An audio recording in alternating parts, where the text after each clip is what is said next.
closely with Jo-Anne on stories and her investigations, her campaigns, and her humane education.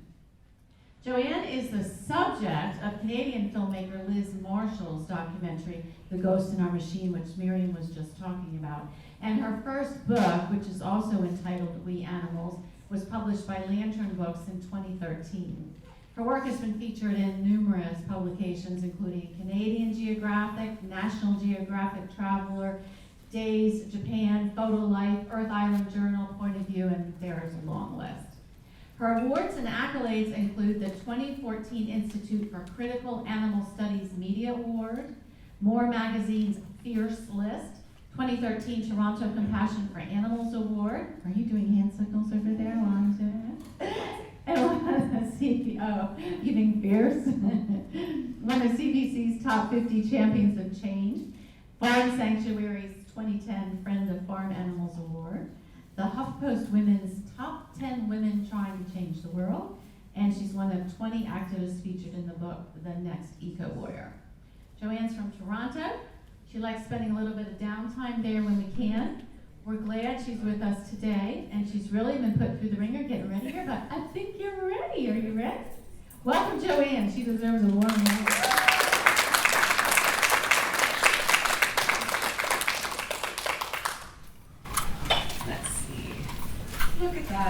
Look at that, working perfectly. I love it. Thank you. That was right down to the wire there. He's sweating and everything. Hello, everyone. Thank you so much for being here today. Thank you for coming on this journey with me. It will be a journey around the world. And so, is that good? Is this good? That good? We're good? Okay. My project is called We Animals. I've been working on this for about 15 years now. And I dedicate all of my talks to Ron. This was a chimpanzee who was used in medical research for decades before he was rescued by Save the Chimps, which is located right here in Florida. And Jen runs the sanctuary. Say hi, Jen. So I will tell you Ron's story at the end of the presentation.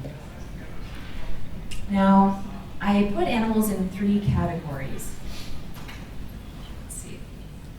The first category is wildlife, the charismatic megafauna that we see on the cover of National Geographic. We donate money to their causes to save them. You know, they live in foreign countries and they're beautiful and we revere them for their beauty, but you know, we don't really have any relationship with them at all. And another category is pets and companion animals. These are animals who we share our lives with. We're very familiar with them. We even share our food and we share our beds with them. Now, this is also a category that I don't focus on too much because, you know, we see them everywhere. Now, the animals that I photograph are what I call the invisible animals in our world, the ghosts in our machine. They are the animals who we actually have the closest relationship with. And that's because we consume them every day. We ingest them, we wear them, we use medicines that are tested on them, but we never think of them at all, we never see them. We keep them in places like this. We keep them in factory farms, windowless, where no one can see them, and you know, we see them as, if we think of them at all, we think of them in parts. We might think of them as wings instead of chickens, or spare ribs instead of pigs. We might think of them, if we think of them at all, as leather or as milk. And we might think of them as purses and wristbands and not, you know, the animal. This was shot in Florida, and do any of you know that there are actually factory farms? Not Florida, Louisiana. There are factory farms for alligators. Unbelievable. And so we think, you know, these animals that we have close relationships with, we just think of them as parts, and we might think of them as wool instead of the animals, but these are all individuals.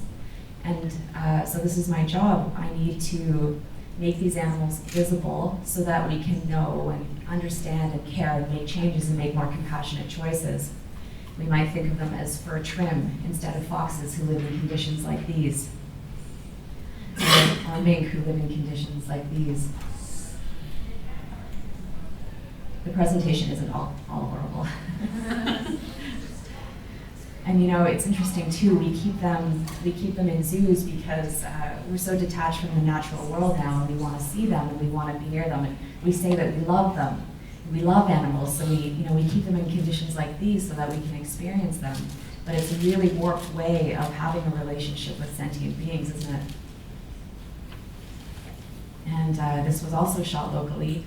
We keep them in captivity because we want to be near them, but what right do we have to do this? And so that's what my work does, is I question how we treat them and how we keep them. And also, how can we make more compassionate decisions if we don't know that animals that are bred to be used in labs are bred in places like this. This is in Southeast Asia. This is a breeding facility for macaques.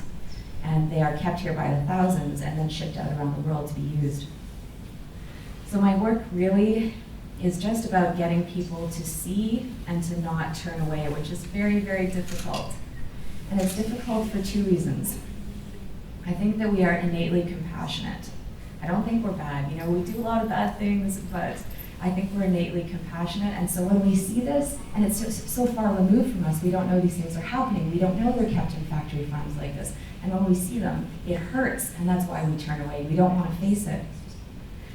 And it also hurts to see these images, because to look at this sort of cruelty is to look at our complicity in this cruelty. These animals are in situations like this because we put them there. So it's a double whammy. So it is hard to get people to look, but that really is my mission in life, is to get people to look and to not turn away. Now, people need to see how animals are kept, in this sort of confinement, but they need to hear the stories of good and change and rescue as well. And that's why I share stories like that of Large Marge. Isn't she beautiful? She lives at Farm Sanctuary, and she was coming up to say hello and give my camera a sniff.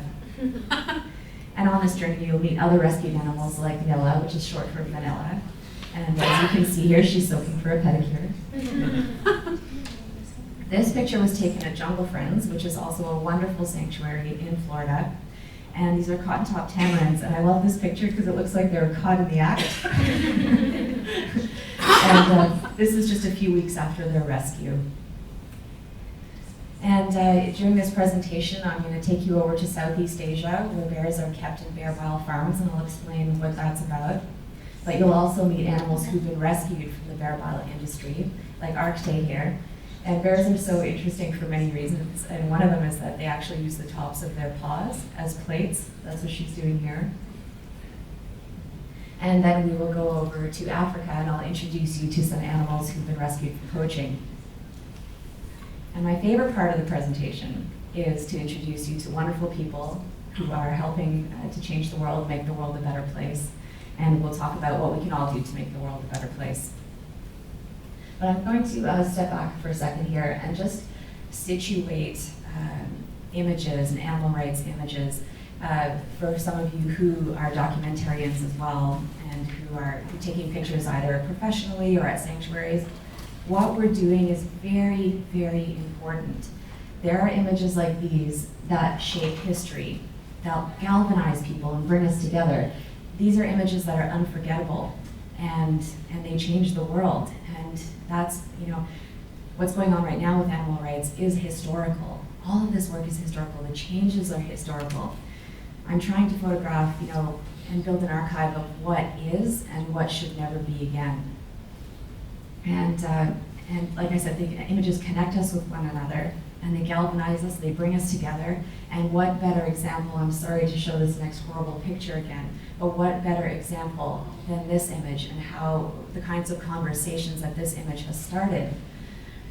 And images are proof. Images are proof of what's happening in the world, and images make us accountable. And so anyone out there who's making animal rights documentaries and taking pictures, please keep that in mind. What you're doing is very, very important. The writing that you're doing is very, very important. It's historical. The most powerful weapon in the world, as far as I'm concerned, is the camera, said Paul Watson, and that's absolutely true. So how did I become an animal rights photojournalist? It's a very niche sort of thing that I'm doing. Now, I wish that this is what I was doing all the time. This is Gulliver. Saying, what are you doing down there, lady? but I'm not hanging around in the dirt all the time taking pictures. You know, I'm a storyteller by nature. I'm very curious, and you know, I travel the world taking pictures and sharing stories, and the camera eventually became my all-access tool into the lives of others. And this, you know, with this in mind, I started doing humanitarian work and traveling. And one of the stories I did was the Tibetan Children's Village. But you're probably wondering, okay, so how does this girl get to travel around the world and do all this stuff? So I will say that my commercial work, like shooting events and wedding, I've been to 500 weddings so far. Wow. So you know, the weddings pays for the exciting stuff, the good stuff. So you know, traveling a lot. And before I get into the story, I want to show you a graph here. This is on the right is what people think I do, travel around, party like rock stars and take pictures, but on the left, that's a much more accurate graph. I'm at my computer most of the time, networking, social media, invoicing, organizing. In other words, this is what I'm doing most of the time. So with the Tibetan Children's Village, it's a really interesting place in northern India. It's an orphanage with thousands of kids, and it's a lovely place, but they don't have a lot of money. The kids do everything. They make their own meals. That's what's happening here. And when they get to class in the morning, they have to clean the classroom, and that's what they're doing here. They're very poorly cleaning the windows.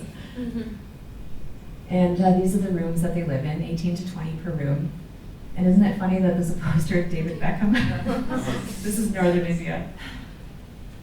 And she's 5 years old, and they don't have a lot of money there. The kids for breakfast, they get boiled dough and coffee. So here's a 5-year-old having coffee for breakfast. This is what happens when you give coffee to children. Now, trick question, I always love asking this to the school kids. So what's missing from these pictures? Parents. Animals are missing, color, adults, the kids love answering this, but it is a trick question. I hadn't yet realized that I wanted to use my camera as a tool for change and a tool for good.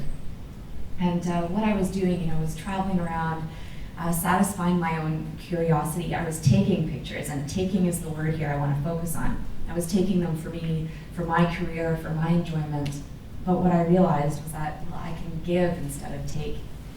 And with these photos of the orphanage, I came back to Toronto, and I had a big exhibit of the images, and all the money that was raised went back to the orphanage. And that's when things started to really, you know, feel better. And I realized, well, that's what I can do throughout my career. I can give instead of take. And I started doing that with animals instead of humans. There's a lot of people focusing on humans and human rights issues, but there aren't a lot of people photographing the invisible animals. And so that's what I started doing, is, you know, shooting from a place of empathy and trying to give through my work instead of take. So this project is about bearing witness, first and foremost, because people aren't going to go to the slaughterhouses. They're not going to go to the factory farms and to the transport trucks to see who is inside and how they're living and how they're dying. So it's my job is to bring those images to the world. National Geographic says, photography is a weapon against what's wrong out there. It's bearing witness to the truth. And again, not just the stories of cruelty and slaughter, but the wonderful stories of rescue. This is a beautiful girl named Julia, and if you stay for the film today, The Ghost in Our Machine, you'll see her story in the film. And she was at a factory farm, very, very, very pregnant, and she wouldn't move from one crate to the next. And one of the farm workers got very frustrated and beat her very, very badly. And actually, one of the other staff members took great issue with this and called the authorities and reported what had happened. The authorities came and Farm Sanctuary came, and actually with some gentle coaxing, they did get her up, her bruised and battered body, and they got her up and they got her onto a transport truck and they brought her to Farm Sanctuary. And she was a very traumatized animal, but within 24 hours of being there, she gave birth to 16 piglets, you can imagine. And I think pigs only have 14 nipples, so you can imagine the work she had ahead of her. And because she was so injured, the staff spent 24 hours, around the clock with her, helping to bottle feed her babies. And she went from being a very traumatized animal to, this is just, about 6 weeks later, she's already trusting. She's coming up to my camera to say hi, and you can see her babies in the background there. And these stories are so important to share because some of us are moved by the images of slaughter and cruelty, and then some people will be moved to make more compassionate choices through these stories. And I don't just focus on the food animals. We need to be considering all sentient beings, including insects. And I'm going to read you a passage now from my book. Can everyone hear me okay? Yes. Yeah? Good. I decided to begin this book with a beetle because when we think about our connection to non-human animals, most of us bring to mind mammals, birds, and perhaps fish rather than insects. If we give them any thought at all, it's as carriers of disease or as creepy crawlies, the stuff of nightmares and scary metamorphoses. Insects are our most invisible as well as our most constant companions. As with so much of our knowledge of the natural world, we're only now beginning to get a glimpse into the complexity of these animals. In January 2013, scientists in Sweden published a paper presenting evidence that dung beetles chart their progress at night by orienting themselves to the Milky Way. It's wonderful to think that beetles, like us, might look into the heavens for answers as to where they're going. It's humbling to realize they've been doing it for much, much longer than we have. This insect lives alone in his terrarium. Like many animals in confinement, he spends much of his time circling his tank, feeling his way along the walls, looking for a way out.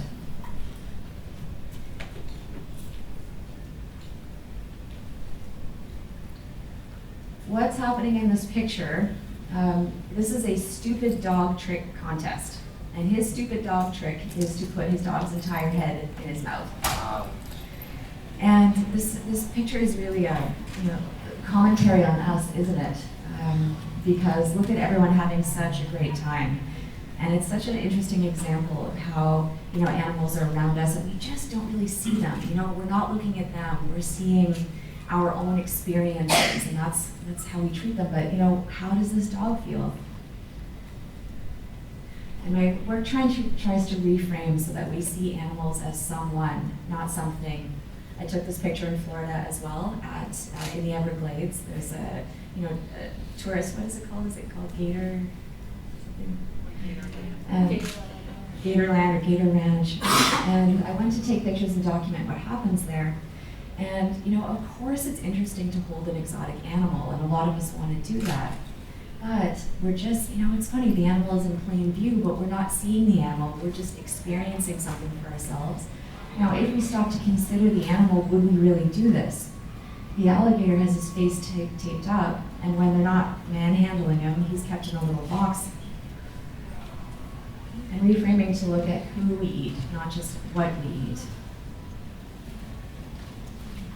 The animals is about making us question what's normal, like going to a rodeo, going to a circus, going to a bullfight, and trying to get us to, as much as possible, to show situations from the perspective of the non-human animal.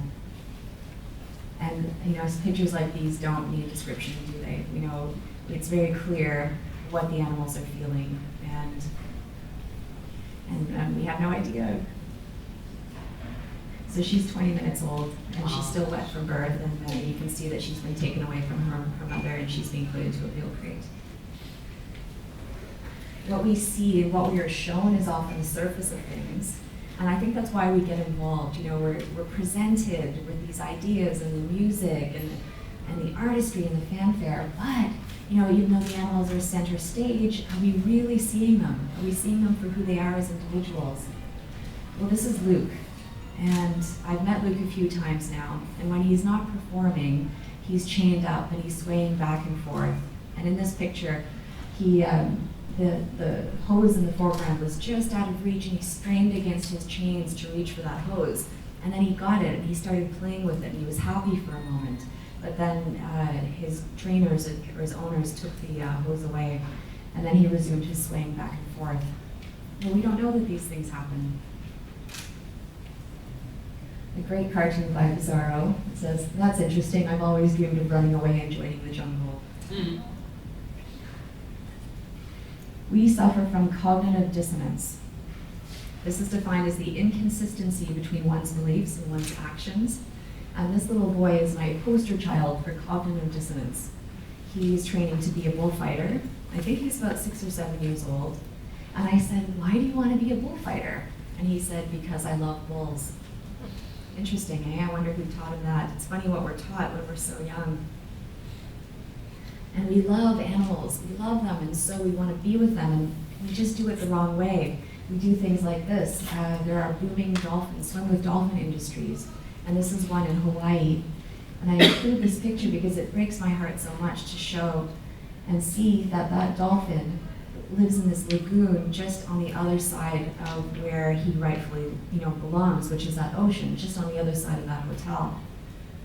We're just doing it wrong. We love animals, so we want to see them. But this is a Humboldt penguin, and they live in groups of tens of thousands, and yet we put them on display. This is in a sweltering mall in Thailand, and he lives alone.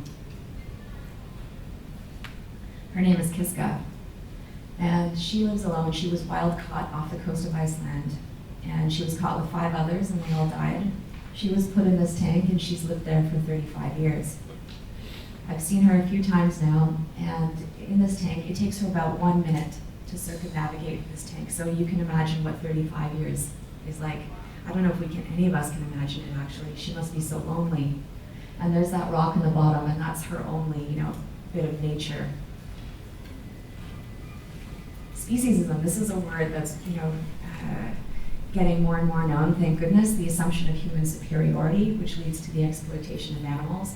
We put ourselves at the top, and we think, because we are supposedly the most intelligent, that we can treat others, not treat others well. And also we put certain animals above others, and I think this picture is just such a great example of that. We put ourselves at the top, and then we put, our cats and our dogs above as well. Now, some of you will recognize this lovely lady, Dr. Jane Goodall, and she said, only if we understand can we care. And only if we care will we help. Now, there are many, many, many antidotes to the problems that we've caused and the problems for animals. And we'll go over some of them, but sanctuaries is a great way to get to know animals, and it's also a great place to take pictures. So I'll show you some sanctuaries. This is Jean and Opie. And Opie was left for dead behind a farm. Jean was doing an investigation and found Opie and put him in his car, brought him to Farm Sanctuary, and was one of the people who nursed him back to health. And Opie lived 16 long years at the sanctuary. This is Dino, with a beautiful smile. And sanctuaries are places where they give the best and most care to the individuals, including chickens. And people can't imagine that anyone would care so much about a chicken. And this is Rosie on the right. And she had a neurological disorder, which meant it was difficult for her to walk around properly, but she could with the help of a wheelchair. And interestingly, that's her boyfriend on the left. His name is Cinco de Mayo. And Cinco has a disability as well. He has no feet. They're taped up. He has these little stumps, and he's very, very protective of Rosie. And when I leaned down in the grass and shuffled over to take her picture, he actually hopped over to me. And you can see he's leaning into her saying, like, what are you doing with my woman? And there is a wonderful rehab center in Florida as well. What is it called? The Loggerhead? Have any of you been there? And they rescue and rehab turtles, so that's happening in Florida. This is at the Center for Great Apes. This is a wonderful place that you can volunteer. They have open days where you can visit as well. This is at Jungle Friends. This is in Gainesville. And this is Poochie. He lives at Jungle Friends, and he must be one of the nicest guys I've ever met. Now this poor guy, they don't know his history, but he was found running on a freeway, and he'd obviously been severely burned, and he had no hair left, and he had this incredible infected eye that they had to remove, and all of his teeth had been knocked out. So this poor guy, despite everything we put him through, he still trusted and enjoyed humans. And this is him. He's coming up to offer me some of his banana. This is Mandy. Mandy lives at Save the Chimps. And with some of the chimpanzees who are used in research, some of their files don't go back far enough to know whether or not they were born in captivity or if they were born in the forest, in the wild. And one of the ways that you can tell is when they finally get released to sanctuary, if they immediately go out into the sanctuary, it's because they've known the wilderness before, and they see it and they want to go back out there. And some of the animals who have only ever been in a lab are scared to go out. And this was the very moment that they opened that door and that she went out into the sanctuary, and she went down and she was touching the grass and touching the reeds and feeling the wind on her face. And the staff at Save the Chimps said, oh, well, she probably knows the outdoors and probably is wild caught. And this is beautiful Pepsi, who is unique not only for those incredible golden eyes, but he's also unique because he has a foot fetish. He does. I mean, these animals are quirky just like we're quirky. And Dr. Carol Moon, who's the founder of Save the Chimps, was touring me around and with some of the staff, and I was the new girl, and Pepsi saw me and he started hooting and panting and pointing at my feet. And she said, oh, show him your feet. It's the least you can do. He's been in captivity for decades. Just show him your feet. So I did, and he was very impressed. And this is Dr. Carol Moon's hand. She's one of my heroes. And she was quite private, and she didn't so much enjoy having her picture being taken, but she did like this picture because it was her hand. And she commented that she liked the picture as well because she's on the inside of the cage and the chimpanzee is on the outside on these the beautiful islands that they live on. And there are even foxes from animals from fur farms who are being rescued. I took this picture just recently in Finland. This is a fur farm escapee, and his name is Otto. And I don't know who this is, but he's adorable. I had to include him in the slideshow. But he does live at Edgar's Mission, and I just love this quote. This is their motto: if we could live happy and healthy lives without harming others, why wouldn't we? And I think that's a great answer that you can give to people when they want to challenge you on veganism and all the things that you believe in. I mean, this is so simple. You can't argue with that. Another antidote to solving all of these problems is to acknowledge the overlap of oppressions and work in solidarity with groups to improve the lives of all. Animal abuse is often connected to labor violations and human abuse. When I was photographing at this broiler farm, these were all underpaid, unpaid migrant workers, illegal workers, and every single one of these men said, help me get out of here. I don't want to be doing this. I'm working crazy hours. Can you help me get a job in your country? And animal abuse is also environmental abuse. This is outside of a mink farm in Canada. And this lake, along with many others in the area, are dead lakes. There's an algae bloom growing that's very, very dangerous to animals and humans. And this is the kind of pollution that's being caused because of this ridiculous insanity of wearing fur. This is a great quote by Melanie Joy. Progressive social change requires not simply liberating specific groups, but challenging the foundations of oppression itself. And working together with communities is so important. The Humane Society International there's a big dog overpopulation problem in northern Canada. And instead of going and saying, we white people are going to tell you, Native people, that you have a problem and we're going to fix it, they went to the community and said, what do you need and how can we help? And the community and HSI organized a spay-neuter clinic, and everyone got together and we rounded up all the street animals, and 300 animals were spayed and neutered, and 106 animals were adopted out to different families. Part of my job is to put a face to the billions of animals we consume every year. Humane Society estimates 72 billion land animals are raised and killed for food last year. And this, of course, does not include the animals from the sea. This number, these billions, we can't feel a billion, can we? I mean, that's why we have compassion fatigue, and it's why we don't run to everyone's rescues, because, millions of people here, thousands of refugees, billions of animals. I mean, we can't even feel 1,000 or 100, and that's why we need to show the individuals, and meet the individuals. Now, these images are important because it shows, the confinement, and we need to know that, but we also need to get close to the animals and see the individuals like this. So this is 2,500 birds. But you know, when I crouched down and met the individuals who were in there, these are the conditions, you know, that they peck each other because they're so stressed out from confinement.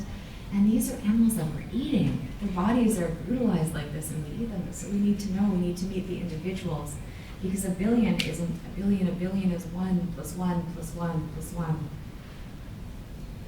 This was a wonderful bird rescue in the USA. Oh yeah, I'm in the USA, I don't need to say here. I lose track of where I am all the time. There was a farmer on the West Coast, and he had 3,000 hens, and you know, he's used to euthanizing them, killing them after they're useful, they're producing fewer eggs. That's what happens, and then the birds get replaced. But he was having a change of heart, and he had 3,000 birds, and he contacted sanctuaries and said, you know, I don't want to kill the animals, can you take them?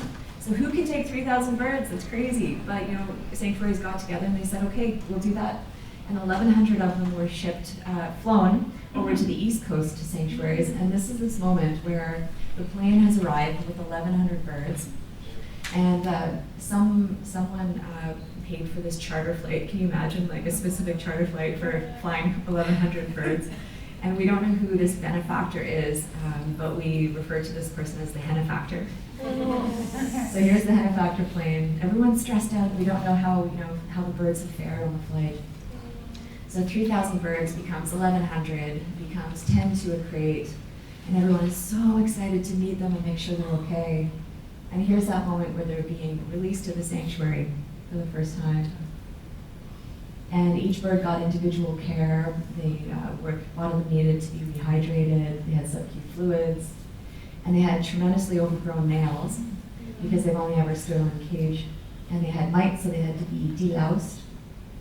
And then here's one. So important to meet those individuals. And other animals that we don't consider are the dairy cows. You know, when people think about, oh, I want to reduce my consumption of animals, we often start with reducing red meat.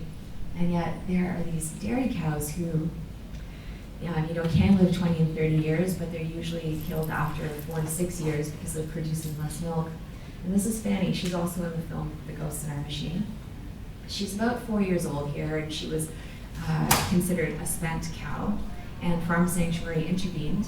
Instead of her going to slaughter, they got her in the nick of time, and this is her on her way to the vets, and then on her way to the sanctuary. And we spent that entire day with her. And we got to the vet clinic again the next morning, and this is her. She's looking at us coming in, and she just started mooing and mooing and mooing. And I swear it's because she recognized us, and she knew that we had helped her. And she went from a very skinny, sick cow to her, this is 6 months later, with her best friend. And on that same day, we rescued a day-old calf. His name is Sunny. Fanny always remains a little bit skittish of humans. She didn't want too much to do with us. But Sunny's different. He was rescued on day 1 of his life, and he's only ever known human care and love. So this is him, just a day old, and he was very sick at the auction house. He would have been sold, for $5 or something. The farm took him. He's getting a blood transfusion here. And this is him 6 months later. Big, fuzzy, happy boy. This is him a year later. And this is him 2 years later with me. And because he's only ever known love, this is how he treats people. Isn't that beautiful? So now I'm going to take you over to another continent. We're going to Africa. And this is a story called Rachel's Promise. This is a gorilla named Khan Daniel. He's a juvenile gorilla. He's the silverback now. He looks very different. Rachel is a girl who went to Africa for 3 months to volunteer. 3 months became 6 months, became a year. And the sanctuary that she was volunteering at was very poorly run. They were getting in lots of animals whose parents were being killed for bushmeat. And all these babies, these chimps and gorillas were coming in, and she was raising them in her house. She had them in diapers. And after a year, she knew she couldn't leave. And so she made a promise to this group of juvenile gorillas. And her promise was that I will not leave you until you have a proper sanctuary home to live in. And my visit to Abe Action Africa, the sanctuary, coincided with the fulfillment of that promise to them. Where they were kept was and this is the enclosure where they lived, but it was very close to the village. And they could, gorillas are easily stressed out by humans and they can get our illnesses. So she built a 200-acre enclosure for them. And this picture was taken the day before that they were being moved to the new enclosure. And so she was spending a lot of time with them, not knowing if she'd be able to have this sort of time with them, again, after they were moved to the new space. Pretty special. And this is Shay on her back. I think this picture is adorable because he's way too big to be on his mom's back. Also, he's holding her boob. So the next morning they had to sedate each gorilla one by one. And she was a very worried mama. And one by one they went to the vet clinic and they had their vaccinations and their teeth checked, and they did everything to make sure they were in good condition to go to the new enclosure. Now, never get in a car with a gorilla. Don't do this. This is a very bad move on my part. Now, this is Apollinaire on the right and Picken on the left. And Picken woke up too soon from the sedation. And luckily, she did not freak out, even though she'd never been in a car before. She was still very, very drowsy, and she was in the arms of her caretaker. And so she didn't freak out. I nervously took a few pictures, and I was ready to jump out the window. But she went back to sleep in his arms.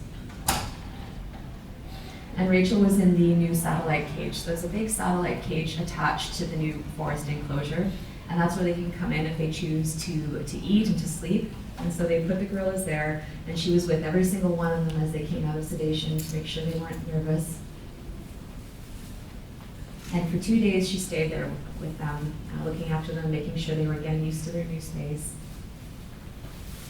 And then came the morning where it was time to open the door and let them out into the new enclosure. And she didn't know if they would be too afraid to go. For all she knew, it would have taken weeks before they'd go outside. But she slid that door open, and you can see what's happening one by one. They're going out and they're waiting for each other, one by one, and they're putting their arms around each other.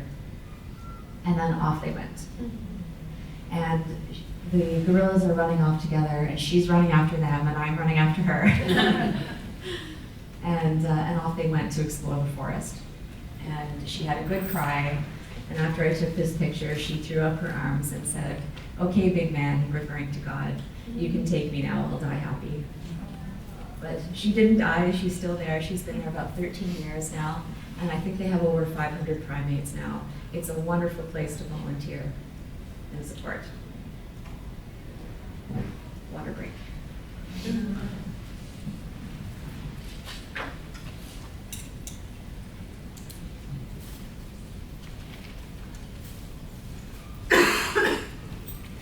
And now we are in Southeast Asia. This is Maya. Maya's just been rescued from a farm, a bear bile farm. And why do bears need rescuing? Well, they live in conditions, tens of thousands of bears still, unfortunately. They live in conditions like these and worse on farms. They're kept this way because their gallbladders are tapped for bile, and bile is used in some traditional Chinese medicines. They've been able to reproduce this bile synthetically many ways, and it's just as effective. It does have some medicinal properties, like it's an anti-inflammatory, but they've been able to reproduce this synthetically. There's no reason to keep any animals in this condition, and luckily the animals are being rescued all the time. There are more and more bear sanctuaries in Southeast Asia. You can volunteer there, you can support them. They're doing fabulous work, and I'm convinced that this industry will be gone in my lifetime. I see people nodding enthusiastically. I want to introduce you to Miracle. Miracle, this is in Vietnam. She was put in this cage 8 years before her rescue as a cub, and they closed the door, and that's where she spent her life. This picture shows where she spent her whole life, and it shows where she's going to spend the rest of her life, which is this incredible, beautiful sanctuary in the background. And they had to sedate her as well to get her out. And they had to pry apart the cage. You can see how rusted it is. You can see the horrible conditions that her paws are in from standing on that cage her whole life. Those white marks on her head are calluses. from rubbing her head back and forth against the cage her whole life in frustration. It was just beautiful to see how lovingly they treated her as they put her out on a stretcher and brought her to the operating room. And the bears go into the OR and they often spend hours and hours. They do ultrasounds. Sometimes they have to do surgery immediately. They check their eyes, their paws, they trim their nails. And look at those nails, because they've never been on the ground. And you can even see the bar marks on the paws. And here are some of the volunteers and staff, and there's that beautiful sanctuary in the background as well. And Miracle came in a very, very traumatized bear, and within weeks, she started making friends. I was there 3 years later, and that's her. And they said to me that Miracle actually ate the most, had the most friends, and stayed up the latest. And of course, these bears could never be put into the wild because they wouldn't survive, they wouldn't be able to fend for themselves, and they would be poached. So these sanctuaries are the next best thing. It's the same thing with primates rescued from research. So they have these beautiful big sanctuaries, and the bears come out in the morning, and they all race for their favorite hammocks and their favorite toys. And they have Kongs to chew on, just like we give to our cats and our dogs and our animals. And they can sit around and pose for pictures and play the upright bass. They can sit around and contemplate life. It's actually a really, really wonderful place for them. They're so charming, aren't they? Just love the bears. Now, this picture is lying to you. This is not an unhappy bear, even though he looks unhappy. I don't know his name, but I know that he was 4 years old when I took this picture, and he had been in a cage for 4 years. And when he started producing lower quality bile, they further abused his body by cutting off his front paws for bear paw soup. But he was rescued. He was rescued by Free the Bears. And it was so interesting that even though he was at a sanctuary with lots of bear friends to hang out with, he chose to be indoors all the time. He wanted to be with the humans. Isn't that interesting? And so here he is pacing back and forth in front of me, and he's looking depressed, but actually he's begging for his favorite treat, which is pineapple jam. And I was taking his picture and getting closer and closer, and I got a little bit too close, and he grabbed me very quickly, and he pulled me against the cage. And these bears are very strong, and he could have bitten me and he could have hurt me, but he didn't. He was just playing. And in that moment, I was in a bear hug, but I was being held in his arms by these stumps. And I thought, this is a bear that I'll carry with me in my heart every single day, because if they can be that forgiving and gentle with us, it's just proof. It's one of the many proofs that I've had over the course of my work that they deserve all the respect and care that we can possibly give them. And I told this story on the radio once, and an artist, a few weeks later, I got this in the mail, and this is her rendition of the story, and it says, "How is it possible that you can love me, a human, after your paws were cut off to make soup?" It's a beautiful painting. I know a lot of you are wondering, how do I get access to all these places? Bear mile farms and factory farms. Well, sometimes I can truthfully say I'm a photojournalist, and I think people should know where their food comes from, and people will agree and say, yeah, we think so too, so come on in. But not always, and not often. And so I often work with a security team, and we go in at night, and I spend all night documenting the conditions that the animals are living in, and then I leave. And I don't like lying, and I don't like sneaking around, but my loyalty is to the animals and to these stories that need to be told. And so I do things like this pretty regularly, or I pose as a buyer. This is for the film Maximum Tolerated Dose. And we were in Southeast Asia, and we had to pose as buyers of these animals. And in this picture, he's literally showing us his product. And also, this is a castration. And when we think about pigs at all, we might think about, a pig or farm, but we don't know all the details. We don't know that they're castrated without anesthetic. We don't know that their tails are cut off and their ears are clipped and their teeth are cut. We need to know these things so we can decide not to support them. And we need to know where our fur comes from. And we need to know that animals live in conditions like these, and that they die in conditions like these as well.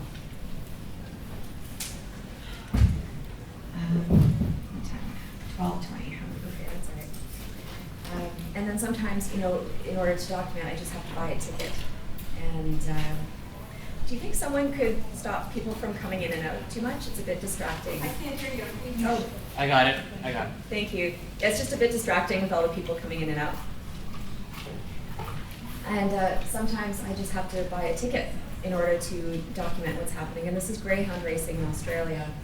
And it's so interesting with children, isn't it? I mean, we don't tell children where our food comes from and how animals are treated.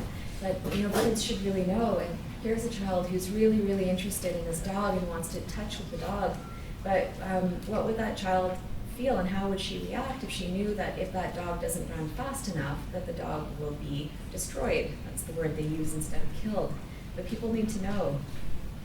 And it's an example just like this one.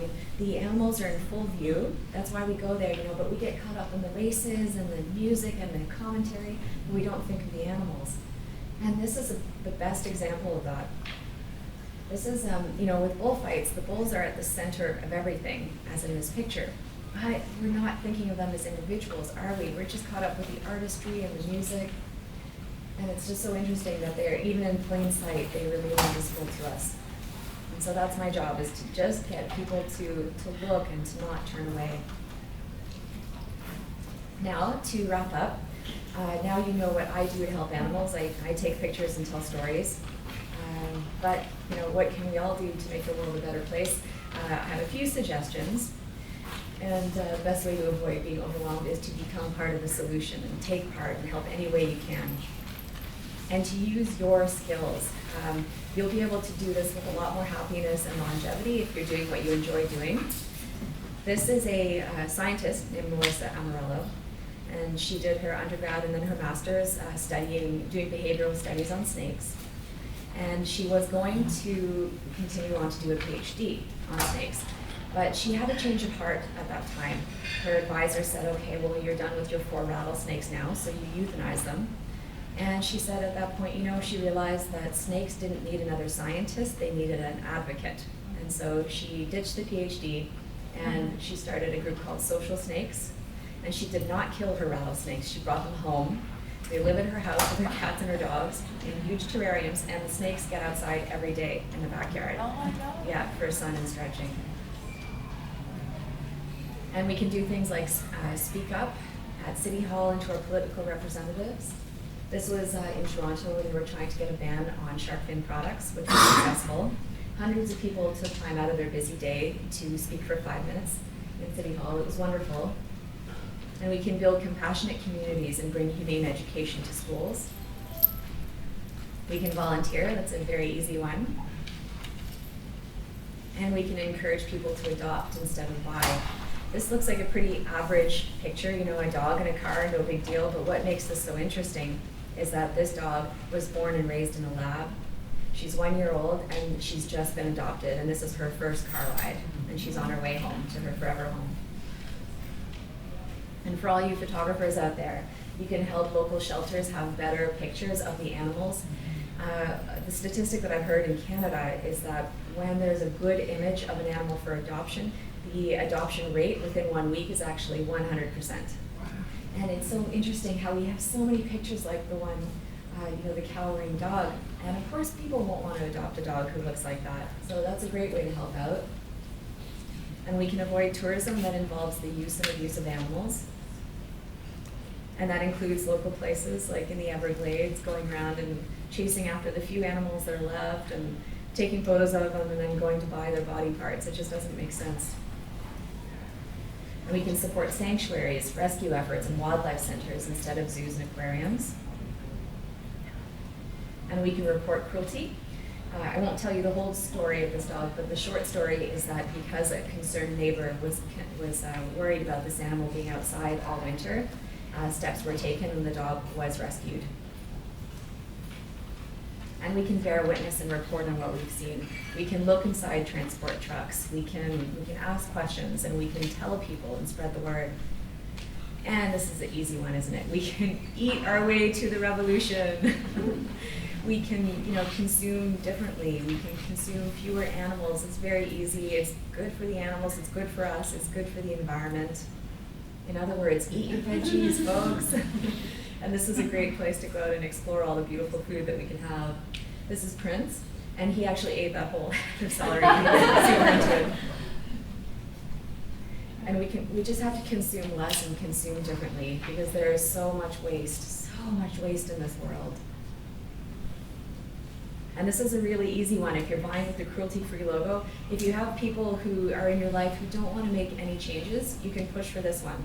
Because it's not like you're asking them to not shampoo their hair. Just use a different product to shampoo their hair or brush their teeth. Really, really easy to buy cruelty-free. And we can protest. Is this even on? Yeah, would you please speak in the other mic? This one? Yes, awesome. Well. Yeah. Well, can you guys hear me without it? Yeah. Here, I'll do this. So, and we can protest with humor. It says, "Get me the cluck out of here." And if you're up for it, you can get involved in direct action groups. This was fox hunting in the UK. Fox hunting is illegal, and interestingly, sabotaging a fox hunt is also illegal, but both still happen. And on this day, no foxes were killed because of the actions of the people interfering, the saboteurs. And Sea Shepherd is here. Definitely stop by their booth. This is direct action in the Southern Oceans. On the year that I was with Sea Shepherd, they stopped 500 whales from being killed. And here are some brave activists outside of a slaughterhouse in Toronto. And what they did was they blocked the transport trucks from coming in. Now, of course, you know, they weren't able to save those animals, but what they did was create a lot of media about, you know, people who care and who are willing to stop transport trucks and get a conversation going. And we can raise funds. If you're not sure how to help organizations who are helping. You can have, you know, lemonade stands, bake sales, or, you know, go big time, have huge fundraisers and galas. There are so many ways of raising money, and organizations really, really, really need your help. I'll skip ahead this story, because I'm running out of time. We can make art. I love the drawing. Some school kids got together and they made posters to put up in shelters. And it says, it's a little dog laughing, and it says, "We'll laugh together." So they're trying to get people to encourage people, to encourage them to adopt animals. And as a matter of survival, we can choose hope instead of hopelessness. There's a lot to feel hopeless about. We know there's an emergency. It's basically an emergency on planet Earth with billions of animals suffering right now. But we can get really bogged down by that, and it breaks our hearts. It breaks my heart. But I have to actively choose every single day to focus on hope and focus on change. And that will help us, you know, give us the energy to push through and keep working for the animals. There are so few people working on behalf of animals, and so they need every single one of us every day to make changes and to speak up on their behalf. And we can celebrate, and that's what today is about. It's about celebrating and eating great food and making connections and celebrating the good and celebrating changes. And that's what my new project is about, actually. It's called Unbound, and interestingly, the animal rights movement, since the beginning, has been made up of 70 to 80% women, and that's worth celebrating. So for the next 5 years, I'm photographing women around the world who are changing the world, and writing stories about them as well. Now I'm going to wrap up with one story. I introduced you to Ron at the beginning, and I'll wrap up with his story now.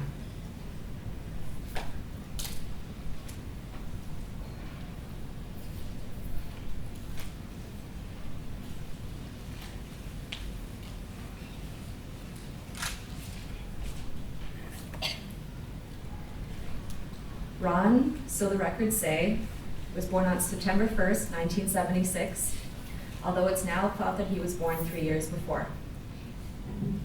No one seems to have any idea whether he was born in the wild or in captivity, or whether he was a pet or a performer. What is recorded is that he lived at the Laboratory for Experimental Medicine and Surgeries in Primates, LEMSIP for short, in New York. We also know that at LEMSIP, Ron was anesthetized with ketamine 105 times. In 1990, he was sent to the Colston Foundation, where in 97, he was anesthetized 16 times in a 5-week period. The following year, he was part of a 6-month spinal dynamic study where a disc in his neck was removed. The charts state that following the invasive surgery on his spine, Ron was not given pain medication for 8 days, and when he was given medication, it was 2 Tylenol. After Save the Chimps bought Colston out in 2002, Ron was one of the remaining chimpanzees who was moved to Save the Chimps 200-acre sanctuary here in Florida. For the length of his time at Lemsip and Colston, Ron lived in a 5-foot by 5-foot by 7-foot cage suspended above the ground. On occasions, Ron was provided with enrichment, the term used by zoos and labs to describe items like blankets, car tires, and foraging balls that animals are given to decrease their boredom and to provide us with the illusion that we're doing something meaningful for their welfare. Although at Save the Chimps, Ron had several acres of his own sanctuary space within which to roam, he usually chose to stay indoors. He'd carefully arrange his blankets in a circle to form a nest. And it was there that he died in October 2011, peacefully but prematurely, a common fate for chimpanzees used in research. Ron's inherent dignity, his individuality, and the gravity of his gaze are shared by many, if not all, of the animals in this project. It's my hope that, after what Ron and the other beings whom you've encountered in We Animals have undergone and continue to undergo, that we're up to the task of doing the right thing by them and by our conscience. At the very least, we owe Ron and all the others the respect of meeting their eyes and not turning away. I want to thank everyone here for looking and for seeing.